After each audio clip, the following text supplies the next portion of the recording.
Hello everyone, welcome back to my channel. আজকে যাব একটা সুন্দর জায়গায়, তাই ভাবলাম তোমাদের সাথেও শেয়ার করি। বাবা বলল যে ওয়েদারটা অনেক সুন্দর, তাই আজকে চা বাগানে যাব। তো সকালে উঠে ফ্রেশ হয়ে নিয়ে এখানে সানস্ক্রিন মাখিয়ে নিছি, তারপর সিম্পল একটু নাস্তা করে নিব। আমাদের গাছের শেষ কাঁঠাল, সিজন শেষ, তো আর খাওয়া হবে না। এই কাঁঠালটা আমার অনেক পছন্দ, শক্ত শক্ত টাইপের, তাই অনেকগুলা নিছিলাম। এই কাঁঠালগুলা এত মিষ্টি বলে বোঝানোর মতো না। আমি একটা অনেক সিম্পল জামা পরে নিছিলাম, তাড়াতাড়ি করে যেহেতু যাইতে হবে, তো অত বেশি সাজুগুজু করি নাই, কারণ পাশে এলাকায় এখানে আর কি সাজবো, তাই একটা সিম্পল জামাই পরে নিছিলাম।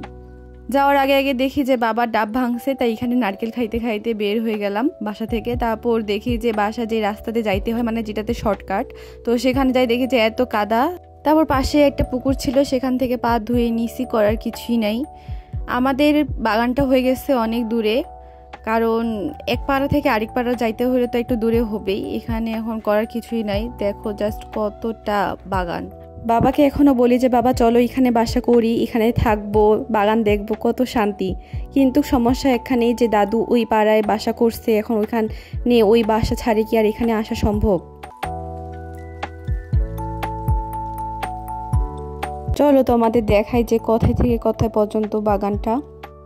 এইখান থেকে শুরু করে একদম সজ্জা চলে যাবে এইখান পর্যন্ত।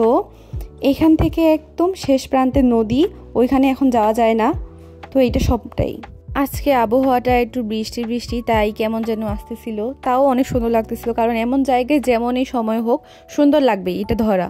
তারপর এইভাবে তাংসাং কি যেন ভিডিও করতেছিলাম কে জানে, করার পরই চশমা পরে নিচ্ছিলাম, কারণ ডাক্তার আমাকে মাইগ্রেনের ব্যথার পর থেকে চশমা ইউজ করার জন্য দিছিল। এখন চশমার প্রতি এত অভ্যস্ত হয়ে গেছি যে চশমা ছাড়া থাকতেই পারি না। তারপর আমার বোন চলে আসলো আমার কাছে, ও মনে করতেছিল যে আমি কি না কি এখানে করতেছি, ও আমাকে নিতে চলে আসলো যে বুবুন চলো, আর থাকতে হবে না, আর ভিডিও করতে হবে না। এখানে বসার একটা জায়গা, আরো 2-3টা জায়গা আছে বসার জন্য, কিন্তু আমার এই জায়গাটাতে অনেক ভালো লাগে। তো এখানে দাদু ওষুধ দিচ্ছিল, কি যেন একটা পোকা হয়েছে, লফার নাম। দাদুরা এইসব ওষুধ দিতে এদের সাথে অভ্যস্ত বলে ভয়ই পায় না, দেখো শুধু কতটা ভয়ানক। এই পোকাটা নাকি পাতা খায় শেষ করে দেয়। দেখো আমি তো ভিডিওই করতে পারতেছিলাম না, এত বেশি ভয় পাচ্ছিলাম এদেরকে দেখে। এখানে একটু বাতাস লাগলে কলিজা ঠান্ডা হয়ে যায়, যেখানে বাসায় ঘন্টার পর ঘন্টা বাতাস লাগলেও যেটা কাজে লাগে না। আমার ভাই আমার সাথে যেন কি করতেছিল, আমি ওকে ভিডিও বানিয়ে দিতে বললাম, কিন্তু ও দেয়নি বলে আমার মন খারাপ হচ্ছিল, তাই মজা নিচ্ছিল। তো আমাদের জন্য সুন্দর একটা ভিডিও করছি।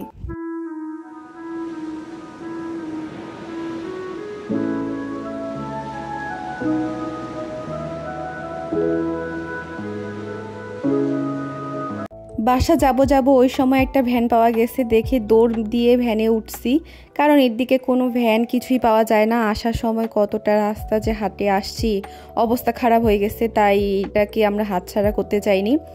ভিডিও অন করে দৌড় মারছিলাম, তাই এমন ভিডিওটা আসছে, এইভাবেই অ্যাড করে দেওয়া হয়েছে, কেউ কিছু মনে করিও না।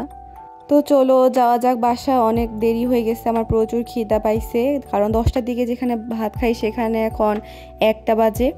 টাটা।